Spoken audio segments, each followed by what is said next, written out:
Hi everyone, it's Kim from Fleece and Harmony, and this is episode 121 of my knitting and crochet podcast. We're recording in the yarn shop in the woolen mill on the sheep farm in Belfast, Prince Edward Island. If you're new here, welcome. If you're an old friend that's coming back again for a visit, welcome as well.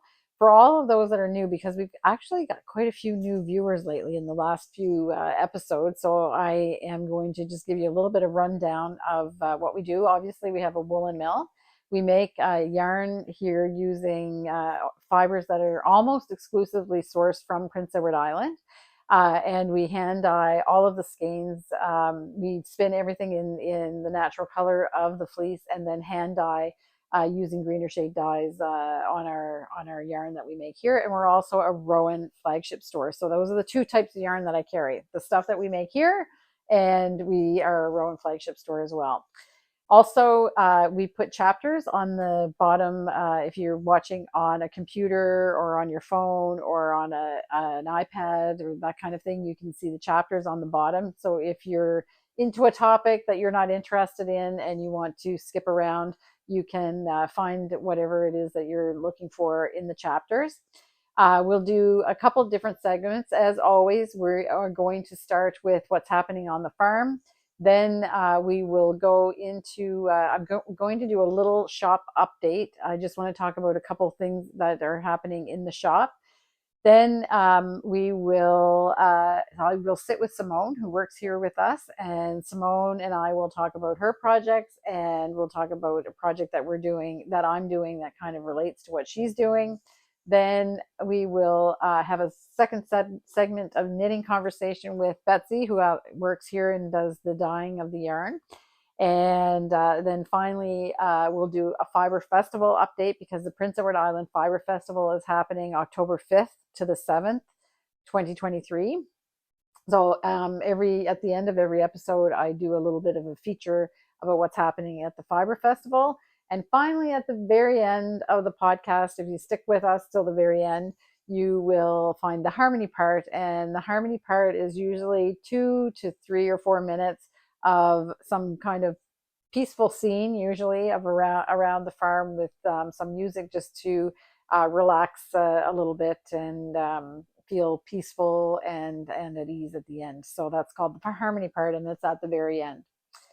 So we'll get started with the farm update. And as you know from the last episode, if you've joined us before, we have a new kitten in the house, and naming her became quite an odyssey. So last episode, a lot of people sent in suggested names. So thank you very much for everybody that commented and suggested a name.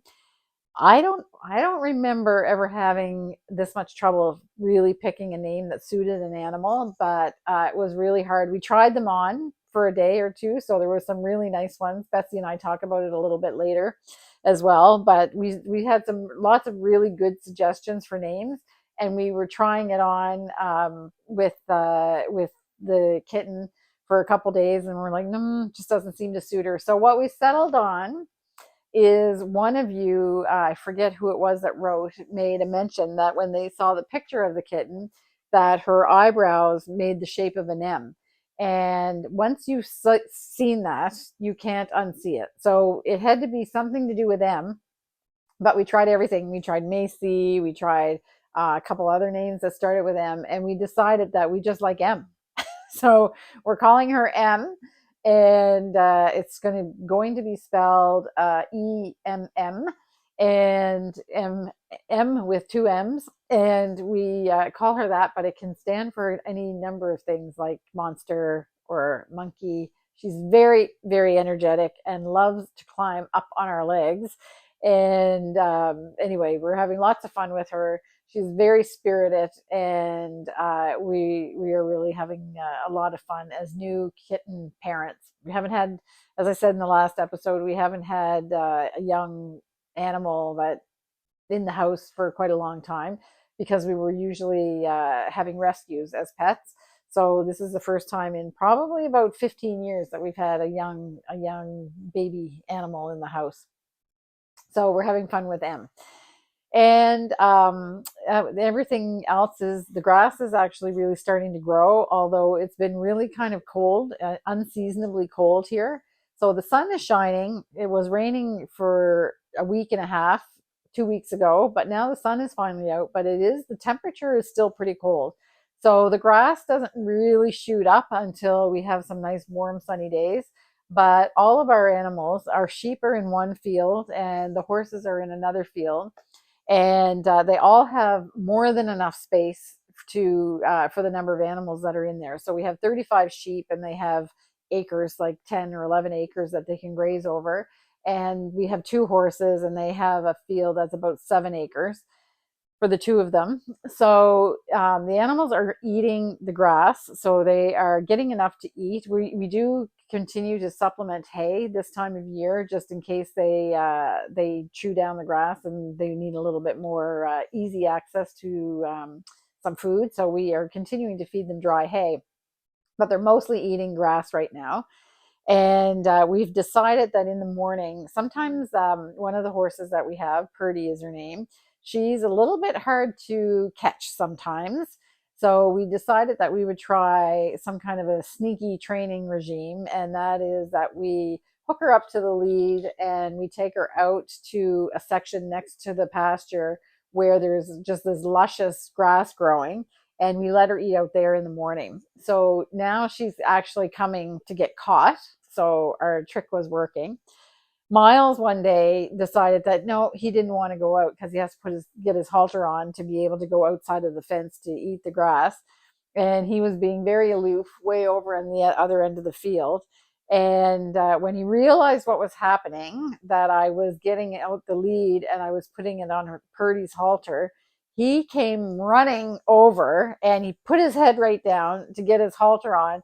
So it was a very effective training exercise to get the two of them to really come over and allow us to halter them quickly. So we have a success with that. So that's fun, and that's about it. That's happening in the farm. Ken has actually been busy painting in the house. So Ken has started the painting on the walls. So in the renovation, so again, if for anybody that's new, we have a house that was built around 1864, we think, and we're renovating that house. And we have a few of the rooms that are now finished, and Ken is actually doing the painting. Then the hardwood floors are going in next, so the hardwood has just arrived. The wood that was on the floors, when we lifted layers of linoleum and laminate and a bunch of tiles and things like that, really weren't in very good shape. So we did get new hardwood to put in. So we will be doing those the floors within the next week or two, I think. So that's moving. That's moving along. So we're happy to see that. And what we're doing is we're doing the house in two phases. So when phase one is done, we will move over into that section of the house, and then we'll start phase two, which will be the other section. So it'll be a little while before we have the whole house done, and that we're using the whole house as it's meant to be, but we're getting there. So today I'm wearing my Maja sweater, and this is the sweater that I did for the Kristen Drysdale knit along that we held that finished on April 30th. So I'm happy to say that I did finish the sweater for April 30th. I haven't posted any pictures in the Facebook the Ravelry group yet, but I will do that. I talk about this quite a lot with Betsy, so I won't go into a lot of detail here, but suffice it to say that I love it. It fits perfectly.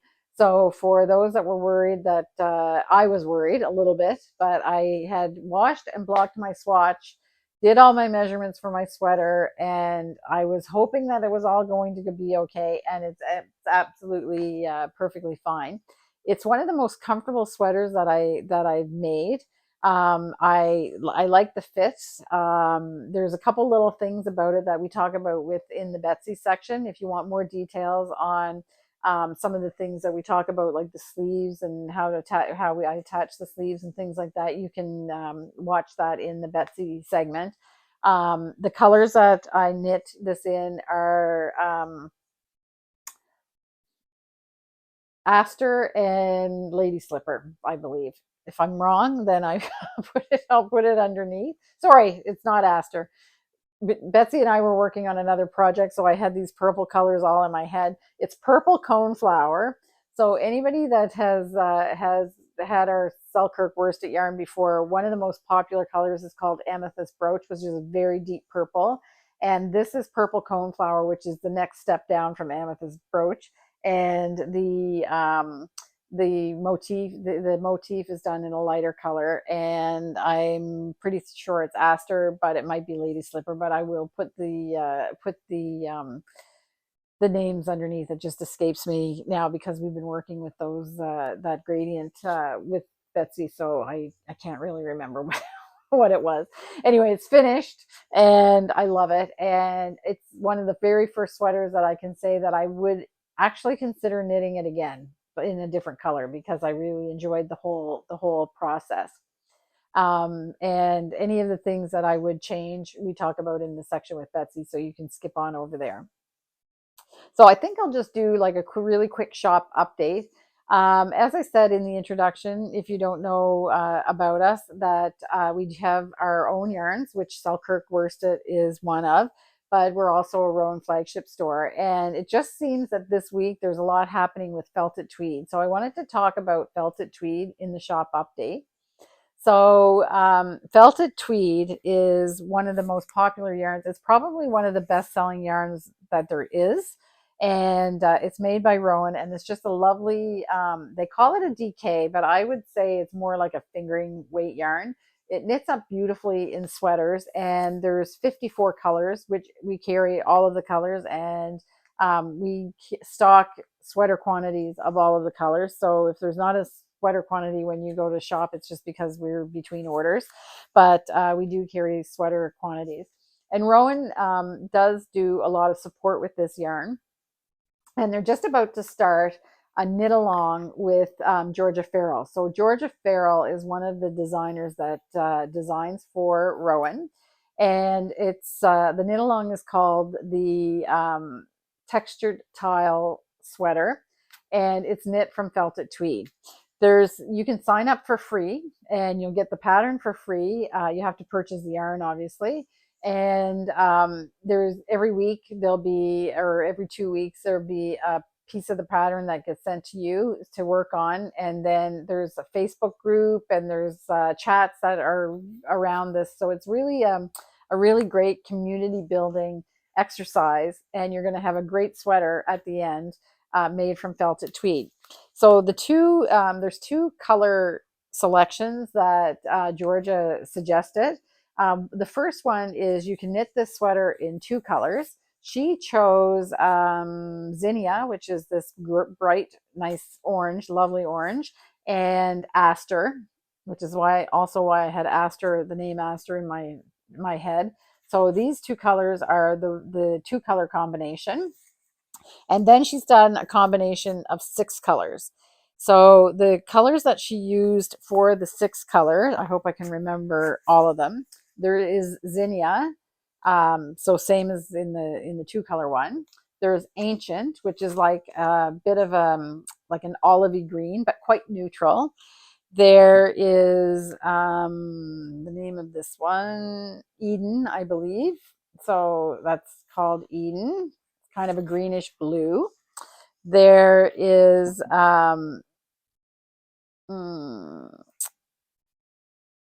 carbon. I'm trying to remember them. Carbon. And you have black, which gives those contrasting stripes that you can see on the picture. And there is another gray, which is called granite. So this is the 6 color one. But honestly, this design lends itself to picking out any combination of 6 colors that you can think of. And if you need help with that, then you can always write us. If you look at on the website and see the different colors, if you want to check if they'd be suitable in real life, then I'm happy to help you with that. If you write me an email and say, here's the 6 colors that I'm thinking of, how do they look? Often I snap pictures for customers and send it to them too. So if you want to join that knit along, then you will have fun. We'll have you get a piece of the pattern every week that they do a release, and then it's about 2 weeks of knitting in between, and then you'll get the next piece, and in the end you're going to have this really fun sweater that has pockets. So that's pretty cool and a very relaxed fit. So it seems like it's going to be a really, really good project. So in the section with Simone, she's going to talk about a project that she started. She's done a pressed flowers shawl, or she's working on one. And while we were picking out colors for her for the pressed flower shawl, we kind of fell down a rabbit hole with the felted tweed colors.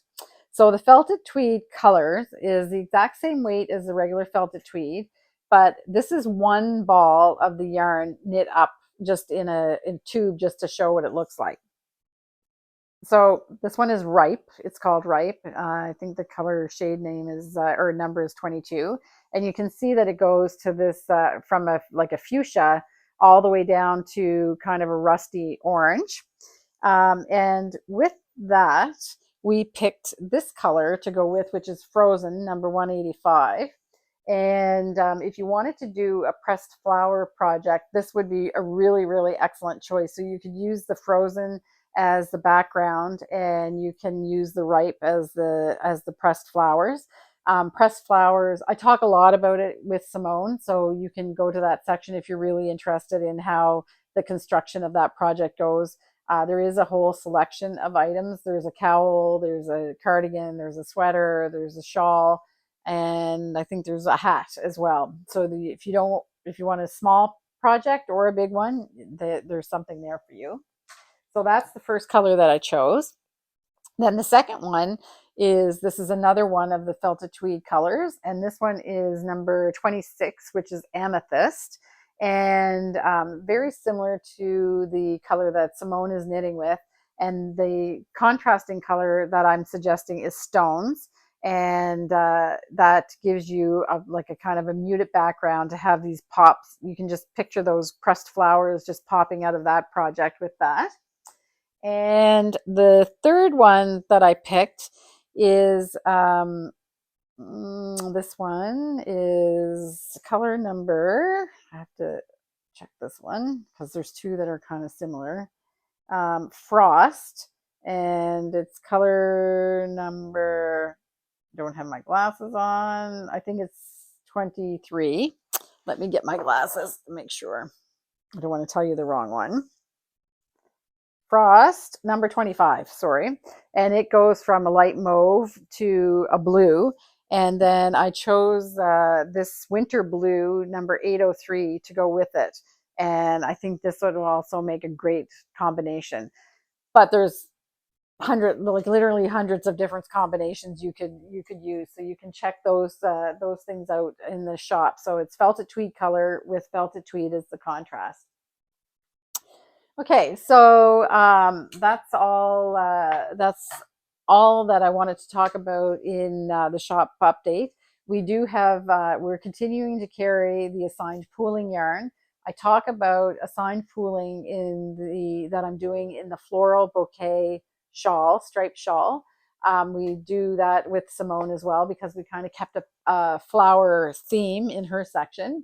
And we're making the assigned pooling colors for you to work on these projects. Assigned pooling was a technique developed by Dawn Barker, and I'm just having a blast doing it. And we have two colors. We have the fuchsia, we call it Tea Rose, and we also have a blue called Nigella. And you can work these assigned pooling projects with that yarn. Also in the section with Betsy, we talk about the Selbu pattern book. So we carry those Selbu patterns books. We've talked about those a lot, the Selbu mitten motifs and the Selbu patterns, which were used on sweaters in Selbu. And Betsy has now designed a hat with using the Selbu motifs. So you can check that out in her section as well. And that's really about all that we have going on in the shop. We are starting to get ready for the Fibre Festival. So Betsy will talk about that a little bit in her section as well. So I think it's time that we go over to the sections that we recorded with the girls, and we'll visit with Simone first. and we'll see what she has to say this week. She's been busy, so let's see what Simone has to say. Hi, Simone. Hi, Kim. How are ya? Good, and yourself? I'm good. Look at us. Yes. With our sweaters. Yes. Our finished sweaters. I know. It's been Ends a big all week. sewn in. Yep. Yep. Yep. No little hidden secrets anywhere. Do you have one? I do. Okay, well, tell us. I didn't stabilize the steek Oh. on this side, so. Oh, okay. Yeah, it's just kind of like a raw cut edge, and I don't know if I will. Oh, okay, because our wool will felt. Yep. Yeah. And so it was you can needle felt it too, right? Oh, so. You've got it stitched on the sewing machine? Yeah. Yeah, so it's all good. You're all good. Yeah. Okay, great. So we have a lot to talk about today. Yes, we do. And we have a lot of flowers to talk about. Yes, we do. Yes, we do. Okay, so let's start with your domino, because it's all done. And what's the update on that one? It's completely finished. Right. And I'm very happy with it. It's definitely a winter sweater, though, eh? Yes, yeah. It's cozy. Okay. Yeah, so it's nice and cozy and warm, and we needed that this morning. Yes, yeah. We definitely did. What was it, 3 degrees? Yeah. Yeah, they said maybe snow. Yeah. Yeah, I know that the rain on the way to work this morning is a little slushy. Oh, okay. Yeah, so great day for domino. Yes, absolutely. So for anybody new tuning in, this is the Domino pattern by Jennifer Beal, and it's knit and our Selkirk worsted in the pine cone colorway and the red gradient kit. Right. Yeah. And it was designed with the gradient kit in mind, and the original was the blue gradient kit with natural, and you mixed it up with the red and the brown, which is really, really nice. I like it a lot. I'm very happy with the color choices. So any little tricks about it? So you mentioned the steek. So for people that haven't seen, because you went through all of this, like in the different weeks, there was a steek at the bottom and a steek in the top. Yeah. And this was knit in the round like that. Sideways, absolutely. Yes. Yeah. But not difficult, right? No, it was actually really straightforward. Right. As long as you just follow the directions and trust in her pattern. As always. It works. Yes. Yeah. And so then you did is it like a 3 needle bind off for the neck, or it's a doubled neck, doubled over neck. Yeah. Right. So this was one of the really nice things about this sweater is, although it has a steek here, you can tuck the raw edges into the collar when you fold it over. The famous steek sandwich. Exactly. Okay. And then sew it down. And I actually had to sew it down twice. Oh. Because I was impatient. Oh, okay. And it was later in the evening, and I decided I'm just going to whip this all together. And then I got up the next day and I tried it on, and it was a little skewed. Oh, okay. And I couldn't live with it, so I had to take it out. Well, that's an easy fix. Yeah. Yeah. Okay. Great. So is there anything else about it that you want to talk about? It's lovely. Straightforward. Yeah. Yeah. Yeah. Okay. And what size needle was it knit on? I think it was 4 millimeter. 4 millimeter. Okay. Whatever the pattern calls for is the needle that I used, because for whatever reason my gauge seems to match Jennifer's fairly well. So, because I usually knit Selkirk worsted on a 3.75, but I like a tighter fabric. Yeah. But this actually looks it looks good. Like it's nice and plushy. Yeah, exactly. Yeah. So I think that's when I'm knitting with I like the fabric, but it doesn't bloom as much because it's tighter, obviously. Right. So yeah. Okay, great. So it's beautiful. Yeah, I'm very happy with it. Hopefully this is the last day you can wear it. Until September. Yes. Well, we get the good weather on the other end of summer, actually. Yeah. It might be November or I'm cool with that. December that you might not have to take it out again. Anyway, it's beautiful. And again, Domino by Jennifer Beal, designed and knit in Selkirk worsted. Yeah. So lovely. Now what do you have? You have another Jennifer Beal. I do. All right. So I'm just going to take this little basket. Oh, she's prepared. She's got a mise en place. This is actually how it sits in my house. Okay. Yeah. I use baskets all the time. You're just Instagram ready. No, I really love baskets. Oh, okay. Good. So it's a little awkward to show. Can I help you? Yes. Okay. There we go. So there are 2 colors attached. Okay. And this is the front side. So I did a quick little steam block but it's been in and out of my basket and my bag a bunch of times. Okay. So the center portion is completely finished. So I've showed a picture by now, or maybe I still have a picture up. I Mhm. don't. We'll see what happens in the editing.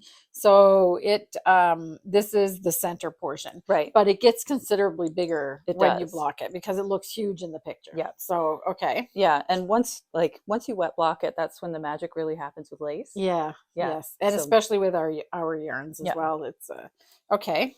So I'm on to the chart B, Okay. and that What? is the color work fun. Okay. Yes. What So is going on there?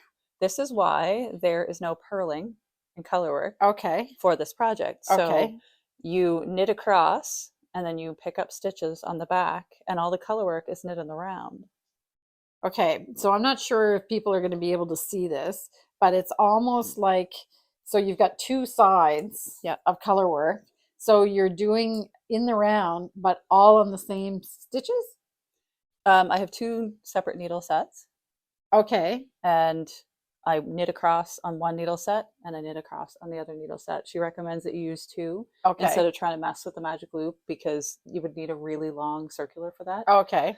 So it is And pretty does she efficient. give you instructions about how to set that up? Yes. Okay. Yeah. Okay. Yeah. So she just mentions that the first half of the stitches, so like the first repeat of the chart, goes on to the first set of needles, and then the second set. Okay, so she Yeah. explains that. Yeah. So, but what I don't understand is what now you've got this, you're building a pocket. Yes. Okay. Yeah. So it's going to make for a really neat edge. It's almost like a steak sandwich. Okay. So I just need to keep knitting and complete the chart to see what else happens next. Okay. I do read through the pattern, but it doesn't always make sense No. whenever you first read it. No. So again, you just kind of trust the pattern and Yes. off you go. So will these two pieces, is it like double-sided then? Yeah. In the project when it's done? Yeah. Yeah. So Oh, okay. So yeah. I thought it was just like a strip. So it's actually, would it be considered reversible? Probably not, because you Okay. have the purl side here, Okay. but the color work certainly is. Yes. Yeah. Oh, wow. Okay. So this is really cool. I Yeah. can hardly wait to see how this is going to pan out. Yeah. Yeah. Okay. So you've been saying all along, adventurous beginner. It's still adventurous beginner. Is it? Yep. Okay. Yep. A scared adventurous beginner? Maybe not a scared adventurous Okay. beginner, but somebody with, they want to challenge themselves a little bit. Right. Yeah. Okay. So what's the challenging part? Just the setup, really. Okay. Whenever I finished the chart A, it took a while to set up. I needed space to spread everything out. Okay. And I needed to be fully prepared. So there are 12 contrast colors Right. for this project. So I had to ball all of those up. Yeah. And maybe we can just show your there, little basket. This is, I'll hold it for you and you can talk if you. All right. So this is my project basket right now.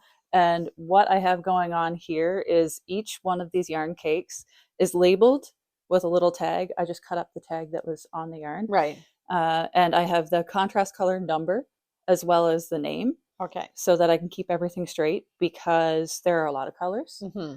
So it just makes it a little bit easier. And when we were dyeing them, we could see that some of the colors were quite close to each other, Mm-hmm. but that shows up in the color Yes. work, right? So yeah. What did you say to me earlier, that it's almost like it gives light? Yeah, to it? It's almost like a shift in light. So okay. It's really hard to see here, yeah, but you can see a shift. You really won't be able back to and forth between the colors there. Okay.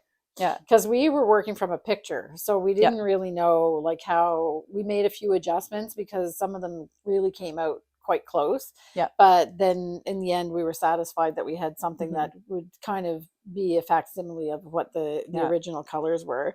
And so far it's working. Yeah. Okay. It's looking really great. Okay. So I'll put this back on my knee. Okay. I've got a tangle. It's definitely not a knit night project, because it does require a little bit of space and a little bit of concentration. But another couple of things about this project. She has a tutorial linked in the pattern on how to deal with your ends for the colorwork portion, and it's very, very helpful. Oh, okay. Yeah. So it gives you a quick little insight into basically how to speed up the colorwork process. I'm just knotting mine. I know not everybody believes in knots and knits, but Yeah.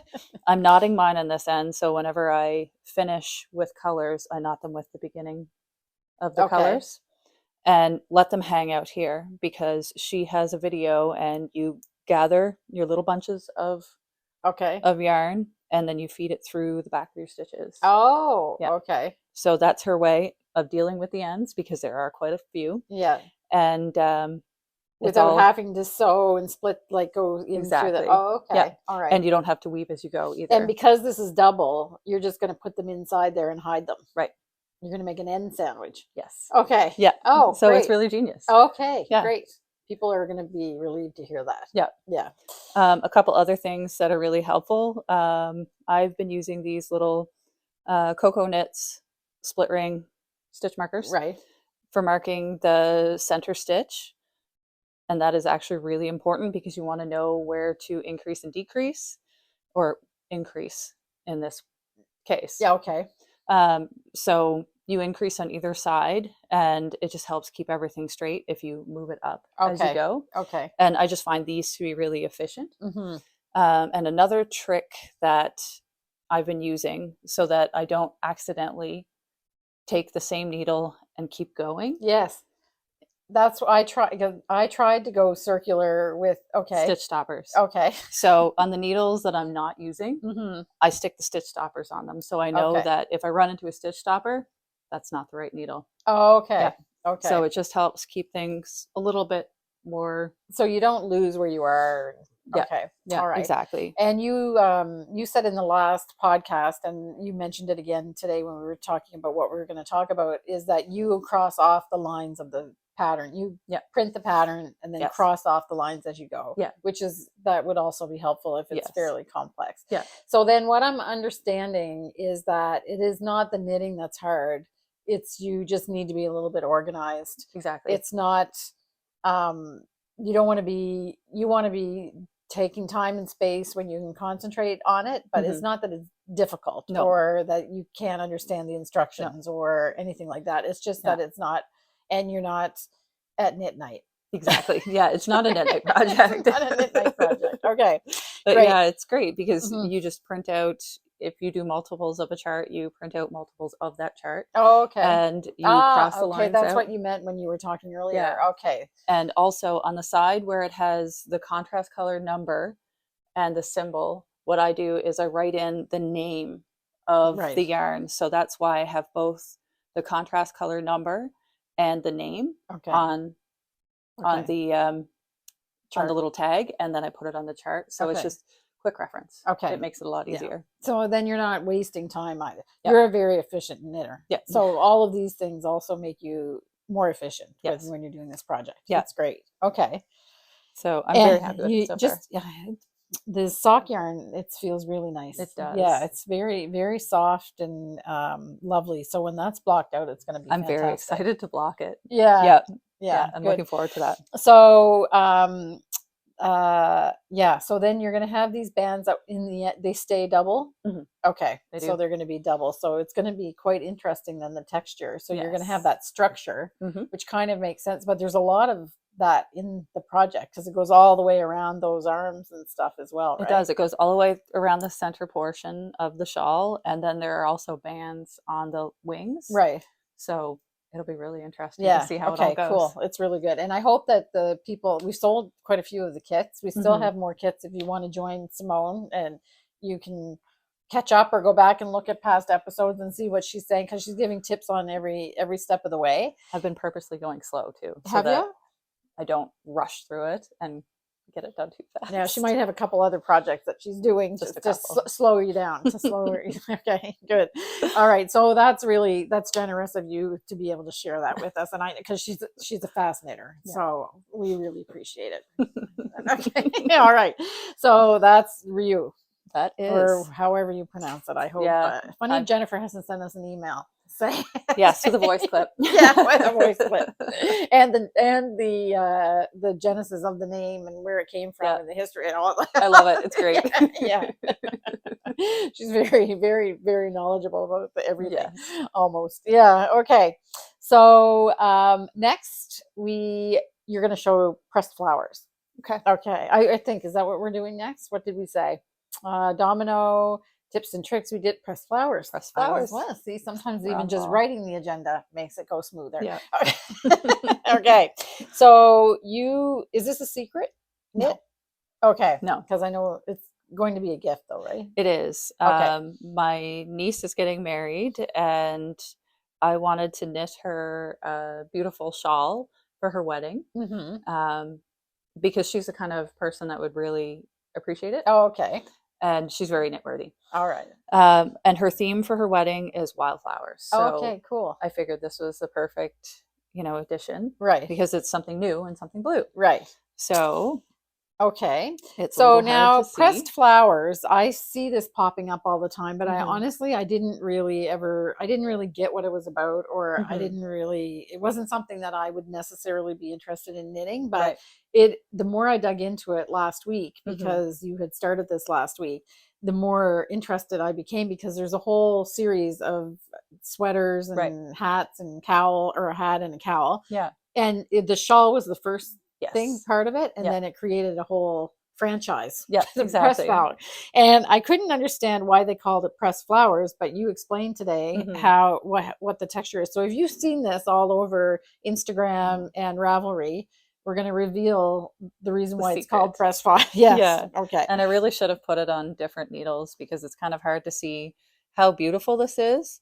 I'm using the Rowan felted tweed in stone, and the Rowan felted tweed color in the colorway Jade, and it gives kind of a subtle shift of colors. So I'm just going to show, I'm going to show it in the shop update, but I happen to have stone here. So it's kind of a grayish, kind of grayy with a tinge of greeny tone to it. And this is not the same one. The one that Simone is using is brighter, but I've showed this in the shop cast, or the shop update. But this one is number 26 amethyst. And really beautiful. Yes. So you can see how the felted tweed color yarn knits up. So you've got these gradiated colors that go to wildly different colors than what you see on the outside of the ball. So we have these knitted up, and I've already showed these three. So the same with this. All you see here is the bright blue or the turquoisey blue, but you've already gone through green and a bunch of colors. So it's actually the perfect yarn. It is for this project. Yeah, because it's I've heard it described as potato chip knitting, where just one more. Okay. You want to see the color change, and it's really exciting. You sit there and you start knitting, and it's like, oh, I'm almost into this color now. I can see it coming into the ball. Yeah. And if you don't feel like I wouldn't, a shawl has to really wow me for me to want to knit it, because I don't usually wear them. Right. So if you don't want to do a shawl, there's a hat, there's a cowl. I think there's even fingerless mittens, if I'm not, or no, that's something else. But I know that there's a sweater and a cardigan. Exactly. Yeah. So actually, the fingerless mittens was another pattern called pressed flowers, but it has nothing to do with this one. Yeah. So this is Amy Christoffers. Yes. Is the name. Savory knitting. Yes. Yeah. Okay. So it's beautiful. And why is it pressed flowers?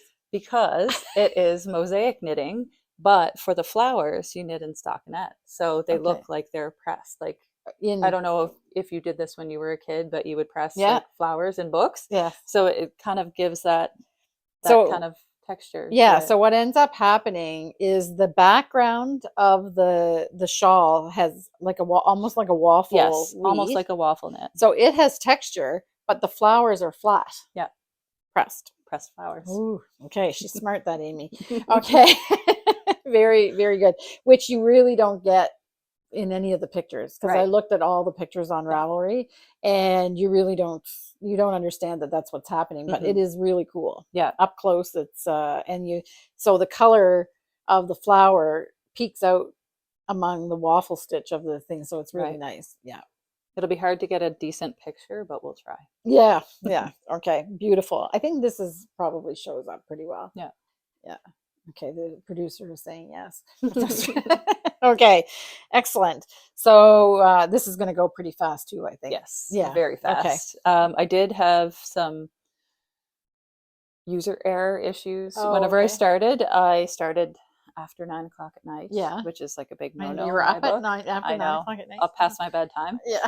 And I decided Almost when you get up in the morning. I'm gonna start this right Yeah. now. And I started it like 4 times. Oh. And I kept thinking I was making mistakes, but it turned out whenever I got up the next day and restarted it, I was doing it correctly, but I had a preconceived notion in my head of how it should go. Oh, okay. And that was causing me problems. Oh, so okay. Again, I trusted the designer and Yeah. I followed the process and Yeah. it worked. Oh, good. Yeah. Yay. Yeah.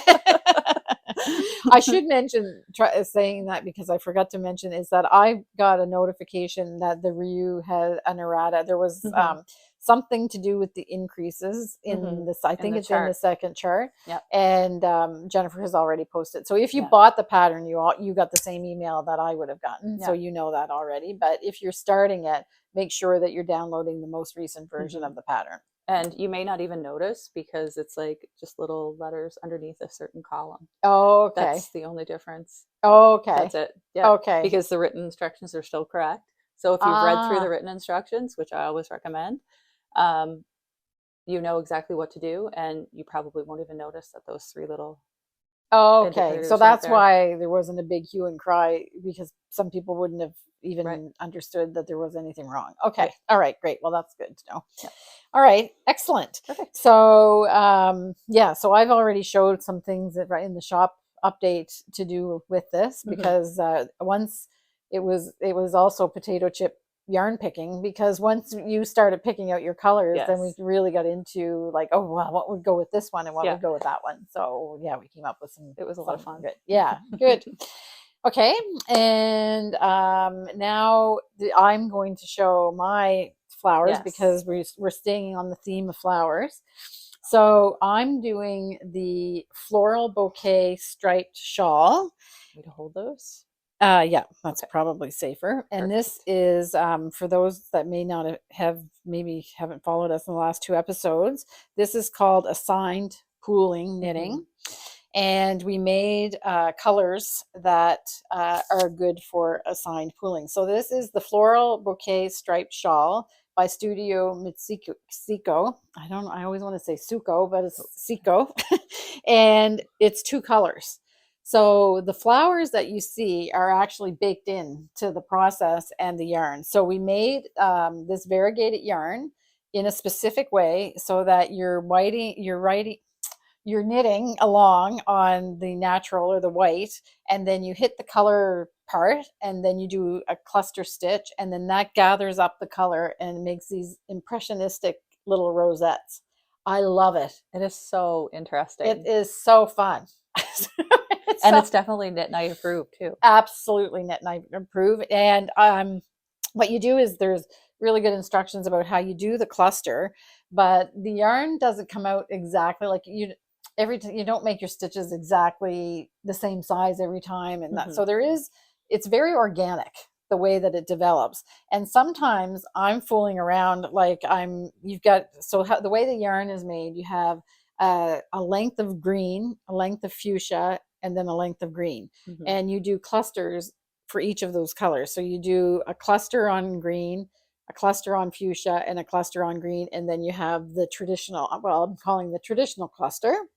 But I've been kind of mixing things up a bit. Like I'll make the cluster a little bit bigger on the pink, and then you only have like a little speck of green, or I make it smaller on the pink, and then you have a little bit of green tinged with pink. So you can change and it just happens organically. I'm not overthinking it. It's just, and I'm not trying to contrive anything. It's just it allows you to play like that. Right. And where you see the bigger bunches of flowers, that's just where the colors just happen to hit. So they just go stack on top of each other.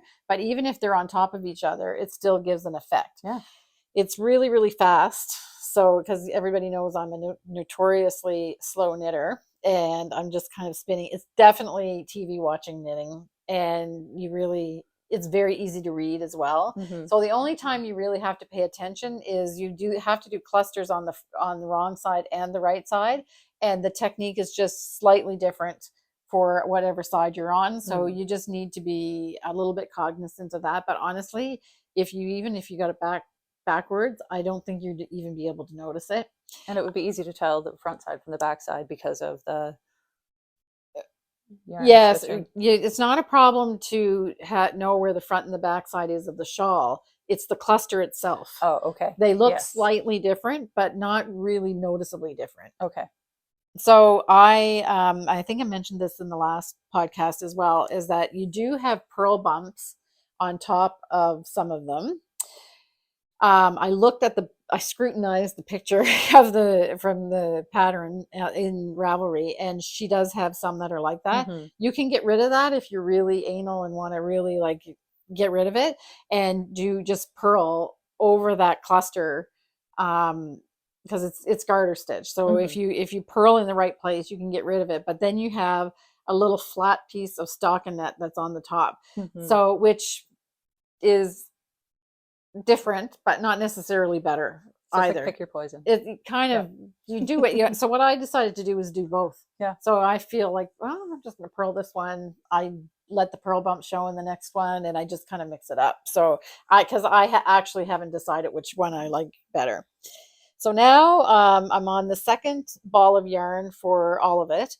The stripes. So at the bottom, it starts with really thin stripes, and you work your way up to wider stripes. And this top stripe that I'm working on right now is the first one that you do 4 repeats. So it gets even thicker. Okay. And I had to read ahead in the, see, it's graduated. Yes. I don't know if we can show. Yeah, it starts, you don't have room to do clusters down here. So it's just striped. And so now they're going to be like this. And you do 4 big ones, and then you do some where you're using the gray or whatever your dark color is in a wider one. And that's because I was thinking to myself, you're using up more of your assigned pooling yarn because you're gathering it up into a bunch. So you're going through that slightly faster than you are on your contrast color. But at the end, you do a big stripe of the contrast color. Okay. So that uses up I just hit my mic. That'll use up the extra that you have.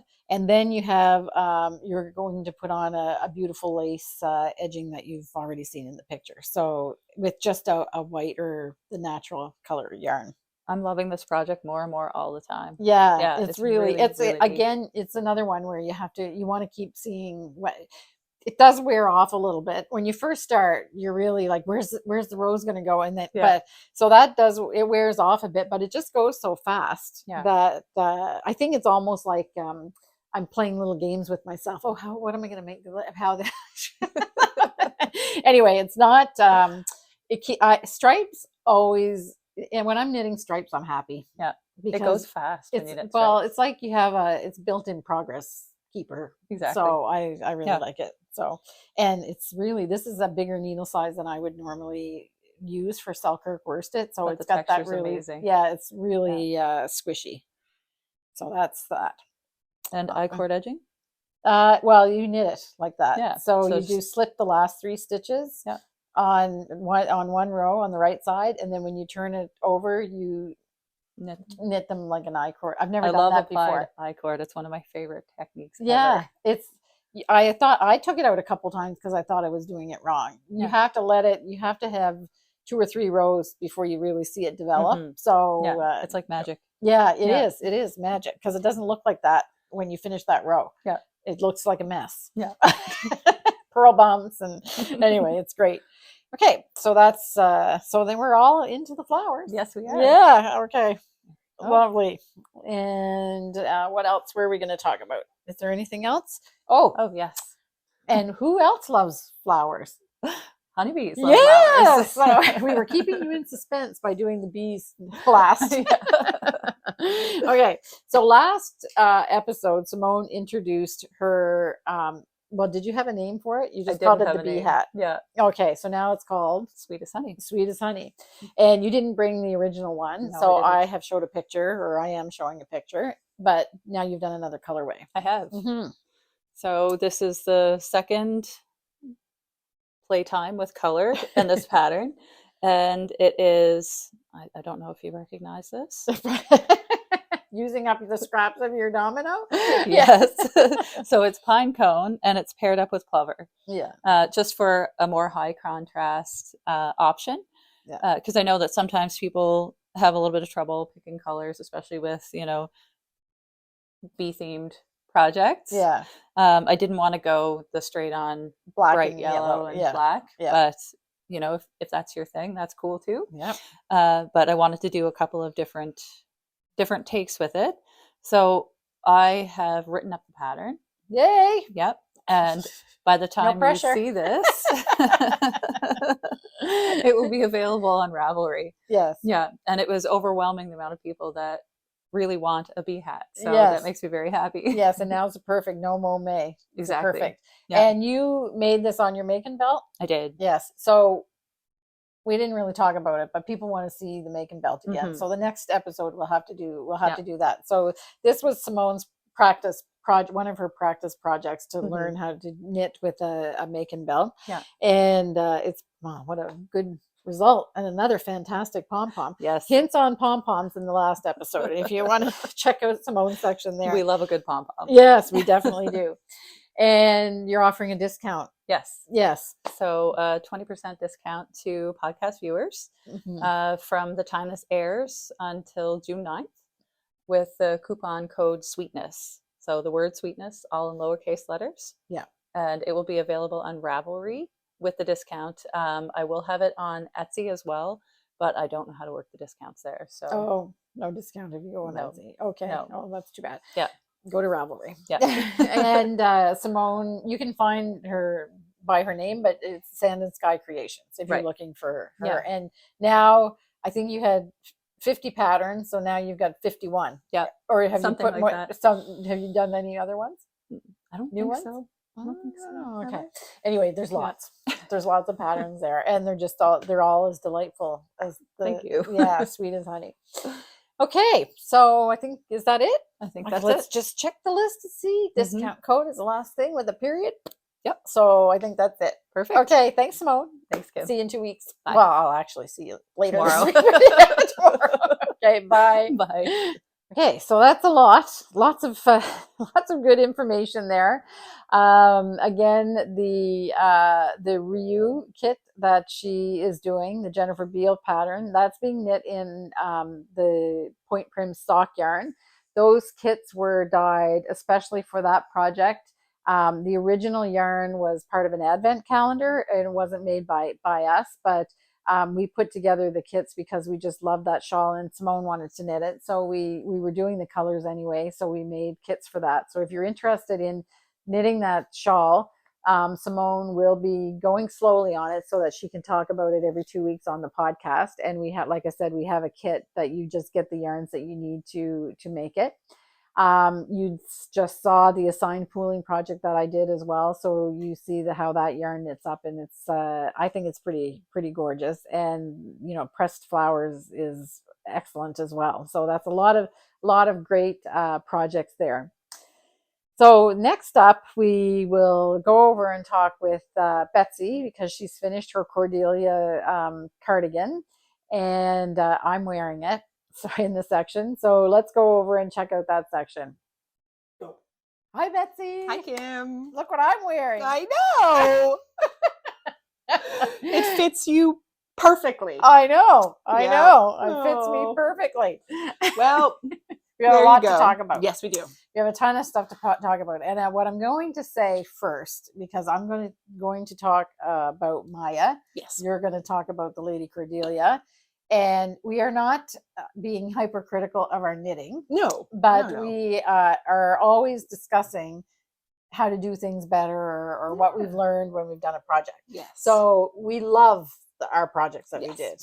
You love this. I even do. if you It's can't. gorgeous. Yes. Yeah. And I love my Maja. In fact, I think it's the best sweater I've knit. Ooh. Yeah, I Okay. really, really like it. All As right. far as for me, like the fit and everything. Yes. So we absolutely are happy with our projects, but we're going to talk a lot about things that I don't want to say didn't work out the way we thought. Details. We're just going to get right into the details. Yeah, exactly. So, and hopefully this helps people Yeah, think that's about the- their knitting. Yeah. And it's not because we don't, we think they're, I can actually say that I've knit a project where I personally think it's beautiful. There we go. Yeah. Nice. So you know, people can comment and agree with me, but you don't need to reassure me about it. So that's tends to be what happens. Oh, don't worry, I'm not worried about it. But we're going to tell you all the details of things that we learned. For things for you to consider for yourself when Yeah. you go forward. And just Kim and I are both, I think we're just constantly always Questioning looking and for, we're curious. Yes. We're very curious. What would happen if we did this? What would happen? Or if we changed that. Or exactly. yeah, I just actually bumped into Simone on her way out the door because she recorded with you. Yes. And we immediately started discussing what you could do with steeks and how to hide them, or whether you bother, or you just let them felt. Or it's just what we do around here. Yeah, we just love knitting so much. We talk about it all the time. Yeah, that's right. That and wool. Yeah. All right. So let's start with the Lady Cordelia cardigan. Kristen, I do have a question for you though. Mm-hmm. How's Kitty? I've already talked about it. Well, I will be talking about it in the farm update, which will already. She's bad. Oh, yeah, she's bad. Oh. Her name is Monster. Monster. No. We named her M. Okay. And then so M with two M's. Oh, nice. Because one M is not. It's kind of like N with no E. Oh, okay. It's M with two M's. Two M's. Sometimes it stands for monster. Sometimes it stands for monkey. Okay. Sometimes, and it was a viewer that pointed out to us that her little eyebrows make an M in the middle of her forehead. So you can't, once you see it, you can't unsee it. So we wanted to do, and we tried. It took us 2 weeks. Okay. We were trying different sage. Here, sage. No. Sage. That's cute, but no, it just wasn't work. right. Yeah. Pearl. We had lots of suggestions for Pearl. Yeah. I don't know. Just didn't seem to suit her. Okay. Kitty. What was the one? There was another one that Macy. I It was one day I asked and you thought Macy. Yeah, we were calling her Macy for a day. We were anyway, so it's just them. Oh, all right. So she's cheeky. Very nice. Good. She climbs up my legs. Ouch. Yeah. So under my house coat, all the way up to my thigh. So she wasn't hanging on my house coat. She was literally hanging on my leg. Yeah. Do you have the marks to prove it? I absolutely have the marks to prove it. So not really where you want her sharpening her claws. No, and Ken, and she's not really a big scratcher, I have to say. Well, it's just that she climbs on everything. Yes. Yeah. And Ken cut her, trimmed her nails on the front. Yeah. She doesn't go outside, so Ken trimmed her nails on the front. Yeah, she's tiny. But it doesn't matter. She can still dig them in. Dig in. Oh. Yeah. Anyway. Cheeky little monkey. Yes. We got our daughter a cat last year. She does spend most of her time outside. Right. So we've left her nails full on because I want her to have every defense she could possibly need. Right. But she's smart, so that's good. However, we heard a funny story the other day. So our property is in front of a farm. At some point it was severed. So there's a barn that belonged to our property at one point, but another farmer has it now. Right. So he has it as a drive shed, which just means he stores his tractors and his tools and everything in there. Well, his son went in there the other day to get whatever he needed. And this thing launched from the rafters and landed on his shoulders. And he thought it was a raccoon attacking him, but it was actually our kitty who, with the return of spring and they've opened up their barn, she was like, whoa, whole new playground. Yo, okay. So anyway, thank goodness he didn't like grab her and fling her. He caught on pretty quick. It was just a kitty coming to say hi. But could you imagine like something landing when you're on not you? expecting it from the roof? Yeah, right. That would have been something. Cheeky kitties. Yes, they're full of, she's not that old either. She's a year. Just a year. Yeah. Exactly. Okay. All right. So let's talk about Cordelia. Got it. So when we last met, there was a discussion about who this might fit, and there is no positive ease for the size that you made. No. But I have a question. What size did you knit? The medium. But what was the chest size? So we had the big Oh discussion boy, about the chest 40. It's in the low 40s, like 41. I Okay. want to say. So I always knit for a 41. Okay. So Perfect. it fits. So it is actually, there is not really any positive ease, Okay. but it's not tight on me. So you probably actually have a little bit leeway. It's probably slightly bigger than the size you knit. Okay. But if you didn't see the last episode, you can take a look at this section, because you were intending to have 4 inches of positive ease, but it's 41. Yeah.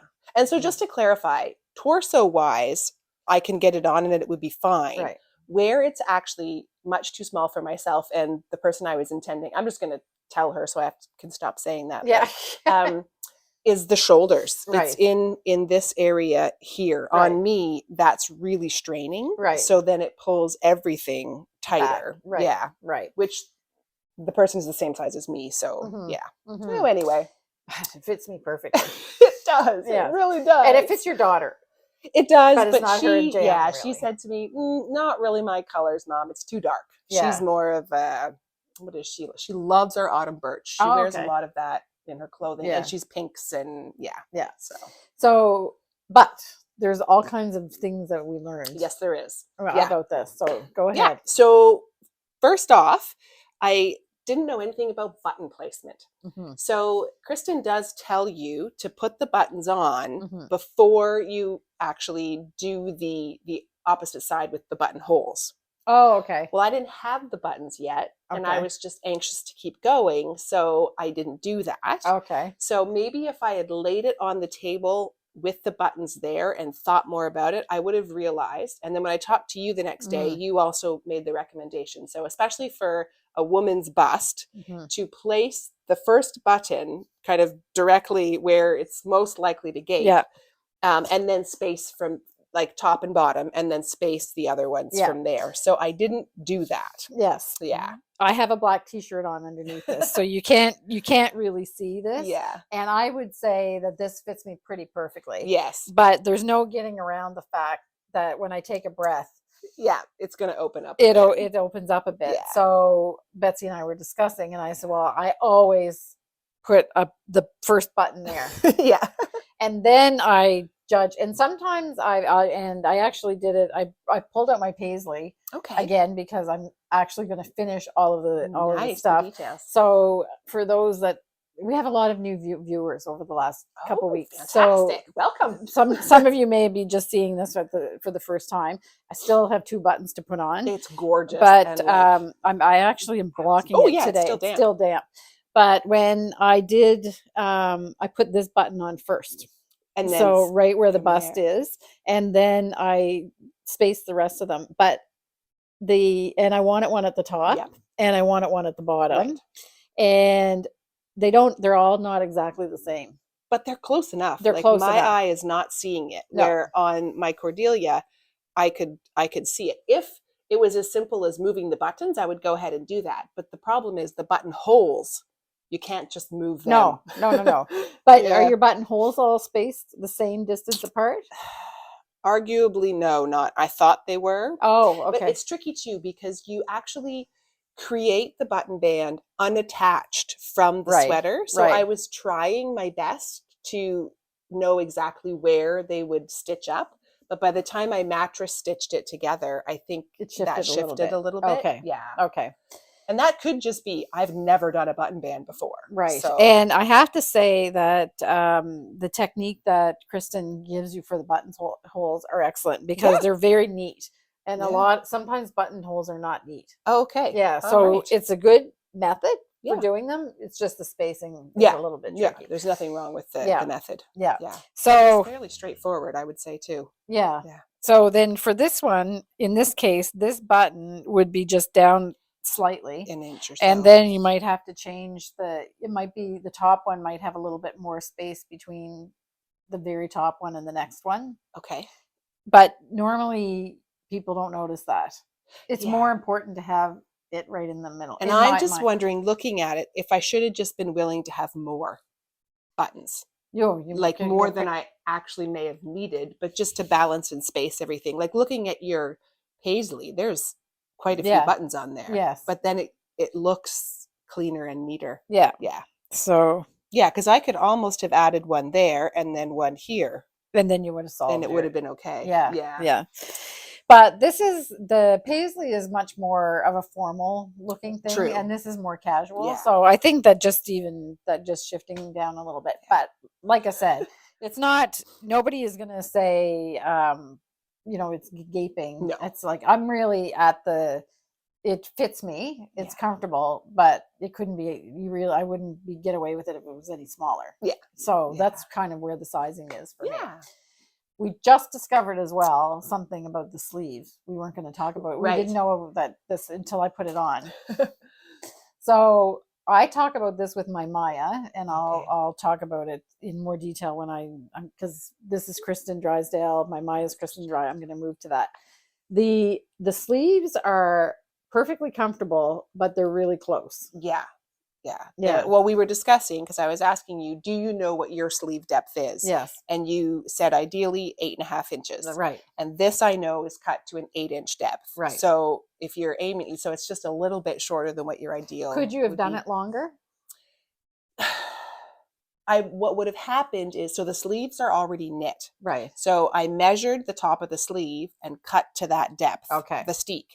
So yeah, I could cut the steek however deep I wanted, but the sleeves were already made. Okay. So here's kind of what I've been thinking for myself going forward, especially on a construction like this, where the sleeves are actually made completely separately. I could have knit the sleeves the next size up. Right. And then just cut the steek Right. to exactly Right. what I would have needed. And that would have, again, solved Okay. it all. So Okay.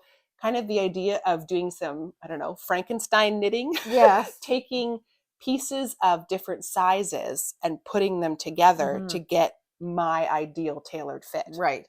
So I know that my sleeve depth is 8.5 inches. Yeah. Yours is probably More. something more than 8.5. Probably. Oh yeah. I don't know. I'd You have to measure. But now this measure. does not fit. So I Right. know that it's not that. So knowing that, if you want to knit the Lady Cordelia cardigan and you have, differences in your, like, we're going to talk about knitting for your body type, again, like in parts of your body type. Yes. So if you know that you need an 8.5 and you're knitting the sleeves, you have to make sure that when you fold your sleeve, you've at least got an 8.5 inches. I think that's how you would. That's how I haven't knit a construction like this. The other before, thing I was thinking too, what took away from a bit of the space is there's a steek sandwich in there. Yes. Which is great. I love the facing that it covers that steek, but again, that Takes up stole a a little bit of space all around that circle. Right. So you just have to take that into account. So the only thing that's important, that if you want to knit this sweater or a construction like this, I had never heard of this construction before. I really like it. It's very well put together. Yeah. Then you just need to know what you need to measure for your body. If your armhole depth is 8 inches, this is perfect. You're good to go. You're good to go. So wonder if that would be, would your row gauge affect that? So would this be a case where your row gauge would be important? I hardly ever look knit at my row extra gauge. Because I wanted extra length. Right. But that length disappeared. Partially, I think, between our yarn having a tendency to come up and out. Right. I thought I took that into account, and the steek sandwich, just so there was, it's like almost all along, there was little bits taken here, taken here, taken here. So that extra 1.5 that I thought I had accounted for got eaten up in the process. Right. Okay. Yeah. Okay. Anyway, fits me perfectly. That's good. And it feels really, really nice. It's really like super squishy, gorgeous. Yeah. I love the contrast, how well you can see the pattern and all of her finishing techniques. That was another one. Yeah. If you're willing to open the top button, maybe there with the mic is tricky. So what I did I thought I was running out of the black yarn. So what I did is I just did the fold over in the purl. So then I didn't want to break into a whole new skein just to finish this couple of inches on there. And so that works great beautiful. too. Yeah. Yeah. So, and you've got a nice edge there and the contrasting. And that's spacing. just a fold. Yeah. I didn't even do like any special thing to it's perfect. to make that. I hope this is not making too much of a noise on your mic. Trying to be quiet. I think you're okay. Okay. So, really, really nice. So you finished in time for the knit along. I did. April 30th. It was done. Yes. Yes. Yeah. Yes. My knitting was done on April 30th. Okay. I had my ends to tie in. So people have already seen this on me. So Awesome. I am quite comfortable. I thought I might be too hot, but I'm quite comfortable with this on. So I'll just leave it on. I was going to do a quick change in the middle of we didn't talk the weather, which we usually do. And I'm sure you've told. For May, it's a little on the chilly side today. A little bit chilly. Yeah. So this is my Maja, and it fits. Everybody, it fits. I can't wait to see it because I haven't actually seen it on her because she recorded it separate with Simone. Yeah. So it's really like, it's beautiful. I love it. Your stocking stitch is so even. Well, it's a smaller needle. There is something beautiful about well done, even stocking stitch. I love it. Yeah. I just love it. And it's a smaller gauge. Okay, so that again, it just makes it tightens it up a little bit. And that's me. I like that. I like that neat, really defined rose look. Right. So so if you weren't watching when I started it, I've added this stripe at the bottom that's not in the pattern. It does have a vent with a longer back, but I didn't quite knit it long enough. I think it's not enough of a contrast, but although when it's on, you can definitely see that the back is a little bit longer. Okay. But if I was doing this again, I would do it just a little bit extra on the back. So here's where the picky part's going to be. So I knew that I needed a sleeve depth of 8.5 inches, which I have with this. So from the top of the shoulder down to the sleeve, it is 8.5 inches. The only place where this is a little tight is right along this band right here, which is where you join the sleeve to the body. So if people have been watching me before, you know that I don't really like those top-down deep yoke sweaters with your sleeves and you have those bat wings underneath. I honestly, there's so many beautiful patterns that are designed that way, but I just can't take it. I just don't like it. And, one of my other favorite sweaters that I love to wear, I put up with it, but it's not really. Is that the green one? Yeah, the Hinterland Caitlin Hunters? Jennifer Stein. Oh, yes. Jennifer Stein. Yeah, my apologies. I love it and I wear it, but it drives me crazy. But anyway, I ranted. Sorry. So I was really excited about knitting this because Kristen does a deep yoke, but your sleeve is really right under your arm, like where it should be. And is that because she knits it separate? So what you do is you knit up to, and she was very, very smart about the way that she designed the pattern because there's a clear delineation where she has you stop on a line. I think it's this one on the body.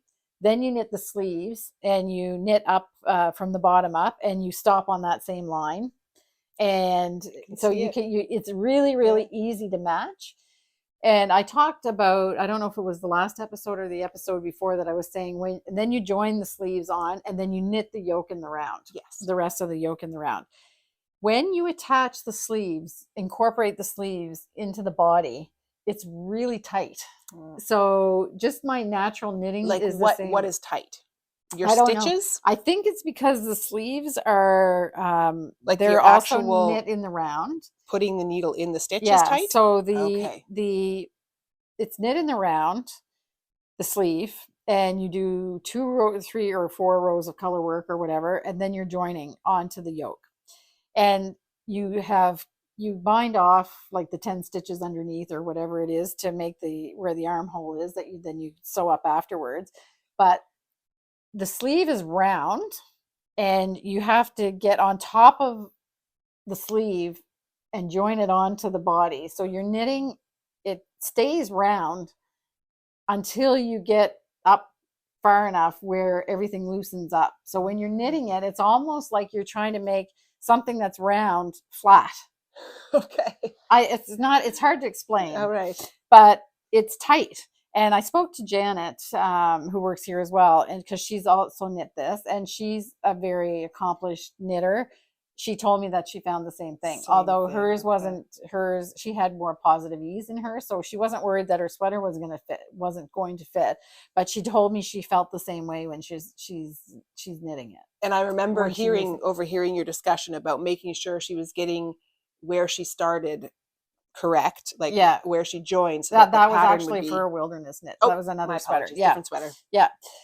So, so what do I want to say about this? What I would do differently? I would actually, I never say this, but I would be tempted to knit this again in a different color. Nice. But what I would do is when I'm doing the top little bit of color work on the sleeve, and this maybe it's partly my fault if my color work is just a little bit tighter, but I don't usually have problems with color work. I was going to say, I have heard, I think it's Andrea Mowry, give lots of warning that when you are knitting a smaller circumference, that in color work, you do tend to be tighter. Yes. So there's a possibility your gauge fractionally.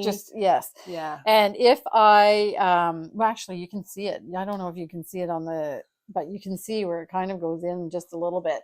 So if I was doing this over again, I would move up a needle size on those first few rows of color work on the sleeve, and the next two or four rows or so once it's joined, just to give a little bit more flexibility just right here. It's just right here. Yeah, and actually I think I can see it now that I see where you were talking everywhere about. else, like it's fine up at the top. Yeah, there's plenty of room around the neck. Is it right in here? Am I seeing? Yeah, so right in here. You won't be able to see it on the camera, but yeah, I mean, we're being really particular here. But that was it's very comfortable to wear. There's no problems with it, but you can just feel that it's just a little teensy bit tight there, and you don't really see it when I'm wearing it. I did soak and block this, and then when it was slightly damp, I put it on. Oh, that's not a bad idea. If you can handle the slightly damp wool, it's not a terrible idea. I always want my husband to do that with the hats I make him, but I don't know. It was like really, I don't even know if damp is too wet of a word, but it was just slightly cold. Do that, and I don't know what, like, how to get it. I don't know. You just leave it on until it dries. It dried in about and then of course, well, even when it's wet, it gets warm. So my body heated it up, and I don't know, I had it on maybe for 2 hours, and then it was dry. Nice. So it wasn't crazy, like, it's not like it was dripping or anything. Good. But okay, so that's that. And I love the drape too. It's still, even though you tightened your gauge a bit, you've got lovely drape going on. It's really, really nice. It's the perfect weight for an indoor sweater on a day where, like, you wouldn't wear it in the middle of the summer obviously, but it is. We hope not. Very comfortable. Yeah, maybe. If you're wearing January in July, Kim. I don't know. Yeah, right.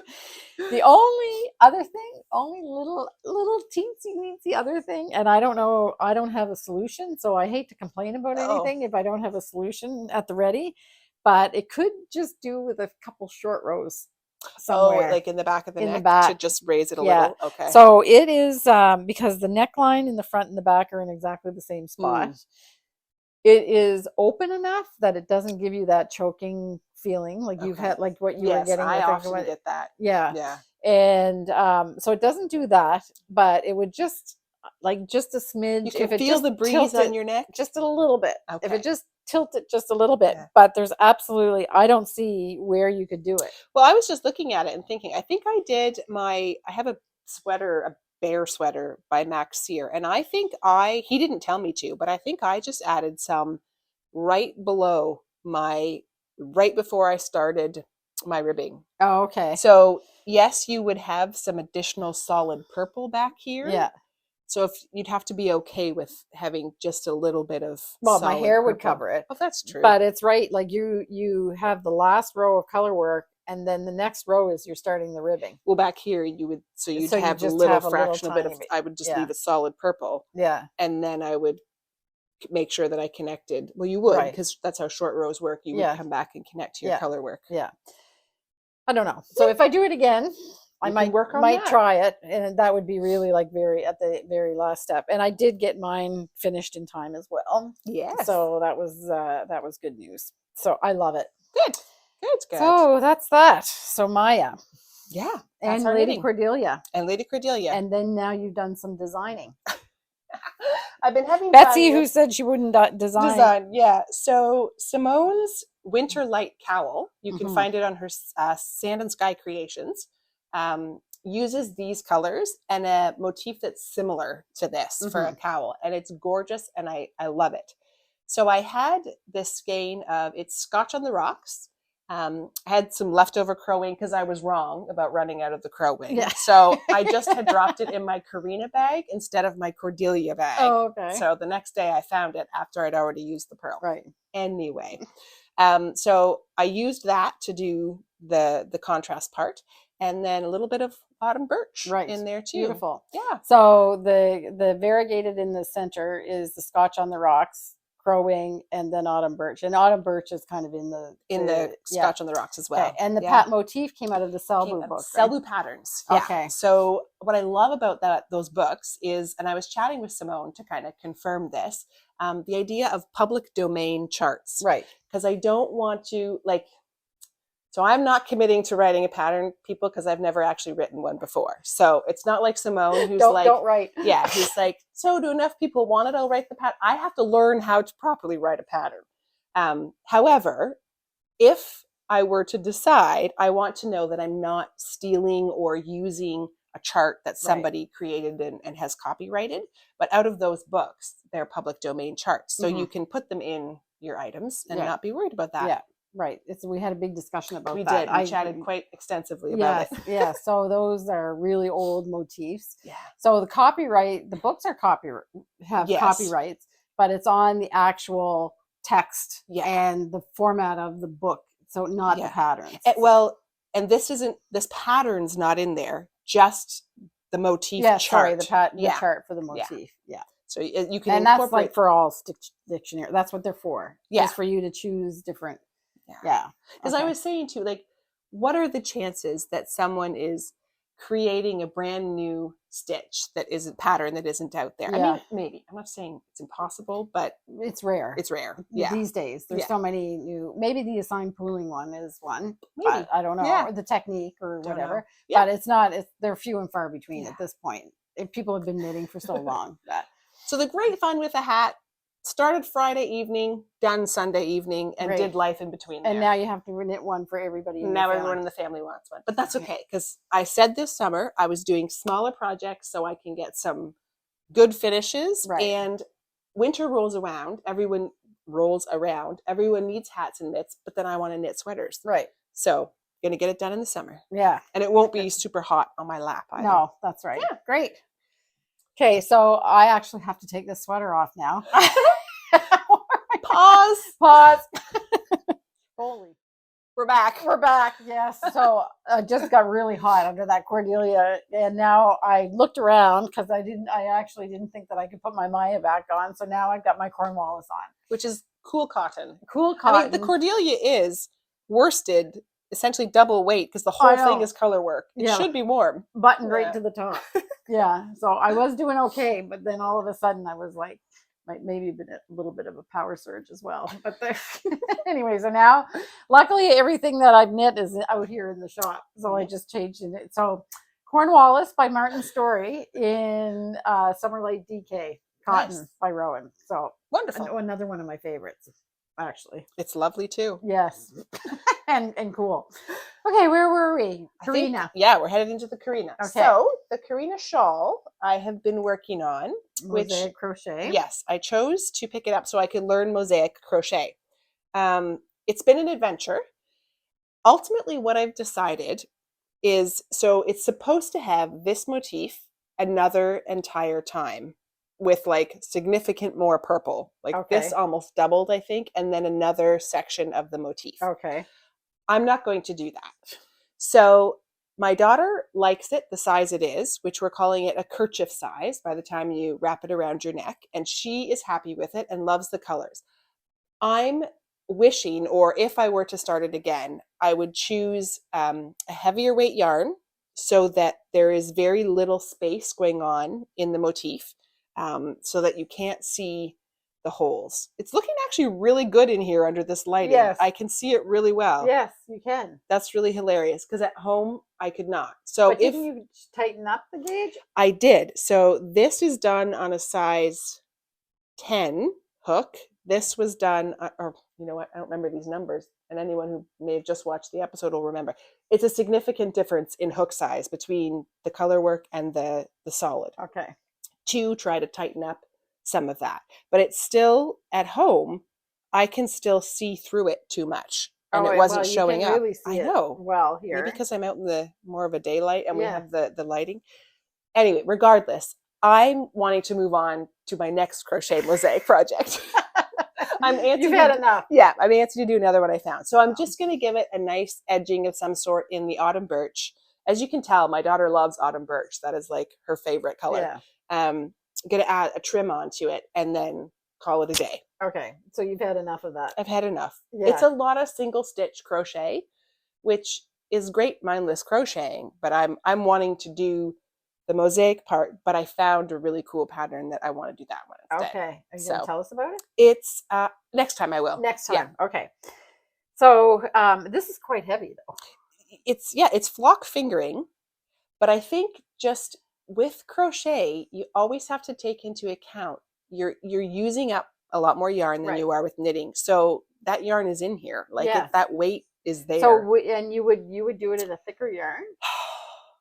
I don't know. Okay. I don't know. I don't know what the answer is. The answer is I'm no longer feeling super excited and inspired to do it. So I'm releasing myself from the responsibility of completing it. And you have somebody that loves it just the way it is. Just the way it is. So why not? Why not? Yeah, that's exactly. Right. Why torture yourself? Exactly. Yes. And you did learn the technique. That was what I wanted it for. So probably if I'd have been wise, I would have, well, you know what it was? I found this other pattern, which is the whole thing is mosaic crochet. It's a bag. The whole thing is mosaic crochet after I'd already started this one. Because I was new to the whole thing. I didn't really know what I was looking for. And then smart, creepy Instagram or Facebook catches on, oh, you're looking for this. So then all of a sudden it starts throwing you these things. And suddenly the world of mosaic crochet has opened up to me. Right, lovely. Good. Yeah. Okay. So it's technically finished, except for the finishing. Maybe I'll bring it back next week with the edge on it just to show you. Okay. Maybe I'll wear it. Not that it's my colors, but that's fine. So it was going to be quite a big shawl then. It would have been because quite large. Some shawls that I've knit are this big. Okay. And I don't consider this a shawl either, really, because it's kind of skimpy. It's a kerchief. Yeah, it is. Yeah. When I put it on, it sits kind of perfectly in a kerchief size. Yeah. And the ends just come around enough to tuck them under and keep it in place. So she'll love it. I like my shawls very generous. Yeah, me too. Yeah. Yeah. Okay, so that's the Karina. That's the Karina. And I've shown a picture of it. You can see that the design is beautiful with the tassels and everything, but just not just not feeling Sometimes you just got to move on. Yeah, that's right. And it's not going to waste because somebody's going to love it. Right. Yeah. Okay. All right. And then what else that's it? Oh, we haven't done an in the mill section in a little bit. That's right.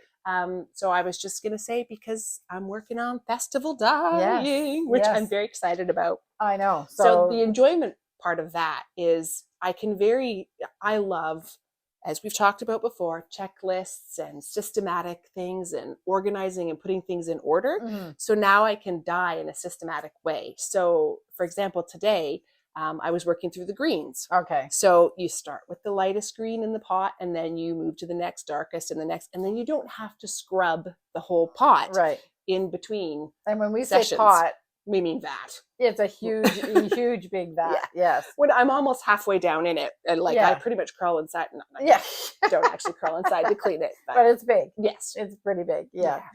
Okay, great. And I did put a couple little notes in crochet here in our section because it's you and I that crochet together. So I've dug out so here's what's happening now with so I have Maja done. So that's done. The only thing I have left to do is finish up the paisley, the embellishments on this. You said there's a little bit of crochet just around the the motif here in the front. Oh, you can see it done on this one side is done. Yeah. So it's a few hours. You're like me in the sleeves. Yeah. Or I was like you in the yeah, and I hadn't blocked it, so I did block it today, so I have to stretch it back out again. It's not this is quite a jacket. Yes. Like, yeah. Yeah, it's it's meant to be a jacket. Substantial, yeah. A jacket. Yeah. So I will finish that. Beautiful. And I've also, remember this baby? I also pulled out my wallflowers because Sue is starting a new course on May 1st. She just started a new course. The wallflowers one again? Yes. Okay. So if you, I don't know what happens if somebody wanted to join now, because she's just in week 1, but she's taking signups for 2024 now. So I do want to mention though that she posted a beginner crochet course. So if anybody's interested, you can join anytime. There's a beginner crochet, like you've never held a hook before and you want to start crocheting, and that's free. And her tutorials for like this stuff are really good. So I can only imagine how fantastic that would be. And I bet she's also going to provide the left-handed. Yes, as well. I would imagine. Yeah. So you can sign up for that for free. Nice. Then she's got a very basic blanket that you can sign up, and you have a course as well. I think it's called the sunflower blanket. Okay. So it's kind of like training wheels once you did the basic course. And then for those, I know that there's some people that watch us or have started this session of wallflowers. So because it's done in felted tweed, so you can we have all the felted tweed. Yes, we do. Yep, we have it all. So you can you'll be seeing more of this. Yay. As well. So I'm going to, I think now if I actually start working on it, I might be able to finish by the time she finishes the course that she started this week. There you go. Just a couple months behind, see. But we won't hold you to it. But I just want this to be enjoyable. This I want to have as a fun thing. Ironically enough, also a great summer project because although it's a blanket, you make everything in pieces first, and then you attach it, and you don't attach it with that all laid out on your lap. Right. You really want that spread out on a table. Yeah. So it's not like you're hanging under the bulky weight of a blanket. That's right. It's very portable too, because you make, all these little pieces. Yeah. So you can just whip those. Well, some of them you can whip up. Others take a little bit. The bigger ones take a little longer. These little guys, they're pretty quick once you know what you're doing. There's that. Doesn't take long to memorize how to do them either. No, exactly. And so I think that's it. So I've kind of got I'm committed to finishing those things and then starting another project. There's something about finishing up some of those that makes starting a new one feel that much more exciting. Yes. So I'm in the same place. I'm trying to get some things done so that I can start something big in the fall and just embrace it. Yes. Yeah. And if you like the look of the wallflowers blanket and you liked about what we were saying about Sue Matten, you want to look at I have chapters in the podcast. So if you want to skip around, you can skip around. You want to go to the Fibre Festival update, because I'm going to talk about Sue because she's coming to the PEI Fibre Festival and teaching some classes. And I will talk about that in the Fibre Festival update. Well, I think that's it. All right. I will see you guys next time. Yeah. I'll see you later. Yeah. Okay. Thanks, Betsy. Bye. Bye. Okay. So it got really, really hot. The sweater, it's like doubled Selkirk worsted. So you got to see Cornwallis, which is knit. It's a Rowan pattern called Cornwallis by Martin Story, knit in Summerlight DK. So I absolutely had to change into it because I was sweating under the cardigan, or was about to break out into a sweat. So I hope that you found lots of good tips and tricks in those two segments with Simone and Betsy. And you did notice that I also had talked about the fact in those sections that I've dug out my wallflower blanket. And this is also crocheted with felted tweed. And the Mercery has a discount on felted tweed. So if you purchase your felted tweed through us, there is a code that you're given when you signed up for the Mercery class for wallflowers, and we have all of the colors. So if you've taken that class and you received your discount code, You can buy, I think this week you'll be picking your colors, if I'm not mistaken, or maybe next week. So we do have all of those the colors available for you to start your project. So I'm going to segue to the Fibre Festival chat right now. So as I alluded to in Betsy's section, I wanted to talk about some of the classes that are happening at the Fibre Festival. So once again, the Prince Edward Island Fibre Festival will be held October 5th to the 7th. It's held at the Delta Charlottetown, which is right on the waterfront in Charlottetown. It's a beautiful hotel, and we're expecting a really, really great marketplace. And we have some fantastic classes. So I think I'm going to use this space to talk about some of the great instructors that are coming to the island. We've already talked a little bit about Kristen Drysdale is coming, and she's teaching classes. Two of her classes are already sold out. So if you think that you might want to take a class with Kristen, you should probably get on the Fibre Festival website and check it out. I've also talked about the fact that Patty Lyons is coming. So Patty will be coming, and I think she has 5 classes, if I'm not mistaken, and those will sell out fairly quickly as well. But today I wanted to talk about crochet because Sue Matten from the Mercery is starting her Wallflowers course again. So the May 1st course has just started. Sue is actually coming to teach some classes at the Fibre Festival as well. And we asked her to do one of the classes twice. Sue is primarily a crocheter, but she really, really has a knack for picking colors. And if you like to do projects in knitting or crochet that use a lot of colors, and you would like to have information on how to put colors together, a lot of people find that this is difficult to do. And Sue is just a great instructor and has a really, really great workshop on how to choose color stories for your projects. So if you think that you're going to be interested in that, I would say that that's a really great for knitters or knitters and crocheters for sure. But I would imagine that it would be helpful as well for quilters if you're interested in having somebody like give you some theory about how colors go together. And Sue just has a knack for picking color combinations that just pop. They're just beautiful. And like I said, we asked her to do two classes, run it twice, because we think that it'll have a big uptake, because that's one of the hardest things is picking colors when you're choosing colors for your project.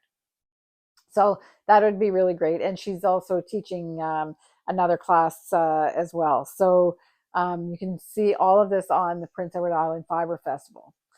And if you are a crocheter, a lot of people are knitters and crocheters, but I'm not sure, we probably talk about knitting a lot more than crochet on this podcast. So I'm suspecting that we don't have quite as many crocheters as we do knitters. But one of the most famous crochet celebrities is Mikey from the Crochet Crowd, who actually happens to live in Nova Scotia. So he's coming to the festival, and he's teaching 5 classes as well. So he is doing a class. He's doing things all the way from a beginner to more advanced classes. So if you're interested in learning to crochet, there's a beginner class. He also has a huge following on social media. He was an early adopter of social media when it first came out. And he is teaching a class on being an influencer on social media. So even if whatever your craft is, if you think that you would like to up your game as far as social media goes, then Michael will be teaching a class on that. So you might want to check that out. So that could be for anybody that wants to, for work, if you're using, or for your crafting, or if you're an artisan and you want to get some tips and tricks about social media for somebody. I think he actually has more than 1 million followers, I think, on Instagram, if I'm not mistaken, or one of the social medias. Like he's huge. So that should be a really great class. And he's also teaching 4 crochet classes. So you might want to check that out if you're a crocheter. And with that, I think we're at the end of the podcast. So at this point, as always, I hope that you had a good time with all of us. And if you like the podcast, then I'll urge you to subscribe. That really helps us with YouTube. And I want to thank everybody that's been following us from the very beginning. And if you're new, welcome. We're really happy that you're here. And we're now going to just take a few minutes to go to the harmony part. I don't know what it's going to be yet because we'll record it tomorrow actually. And I wish you a great 2 weeks with all of your crafting projects. And I hope that your 2 weeks are filled with joy and happiness. And we'll see you in 2 weeks' time. Bye.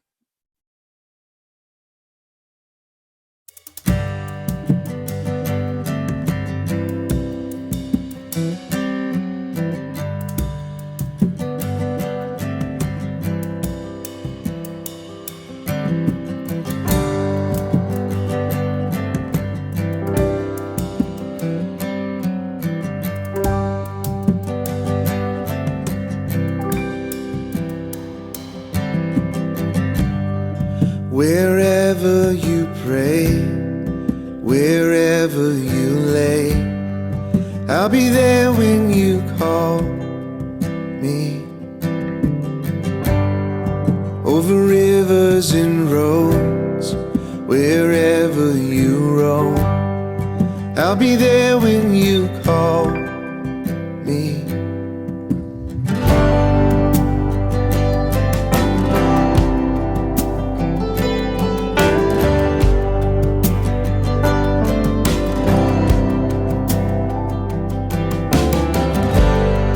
When time starts to break and the dawn is away, I'll be there when you call me.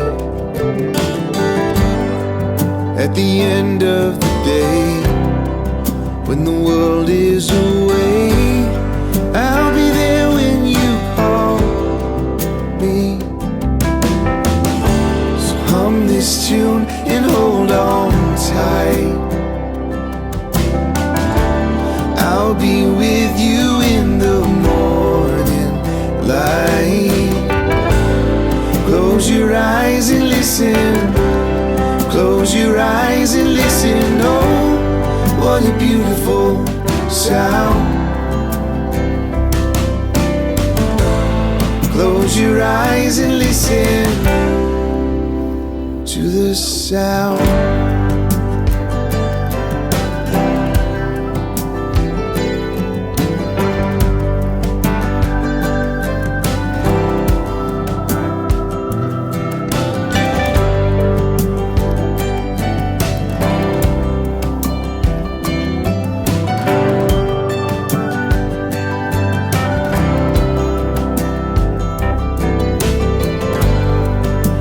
Hope has escaped and the darkness awaits, I'll be there when you call me. If your direction home is lost amongst the cold, I'll be there when you call me. So hum this tune and hold on tight. I'll be with you in the morning light. Close your eyes and listen. Close your eyes and listen. Oh, what a beautiful sound. Change is all around. Close your eyes and listen to the sound.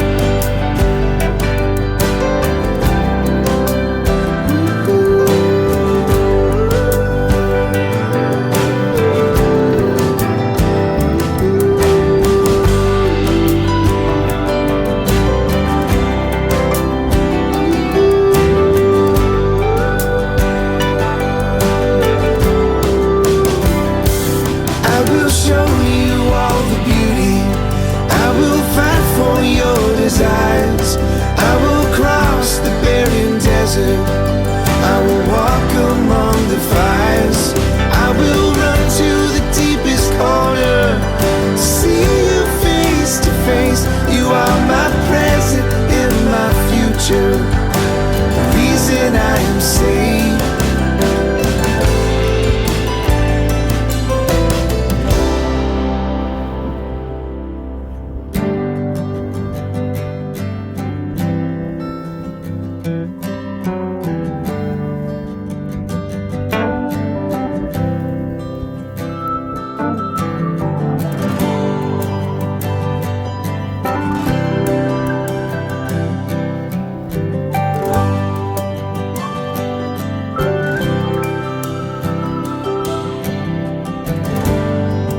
Wherever you pray, wherever you lay, I'll be there when you call.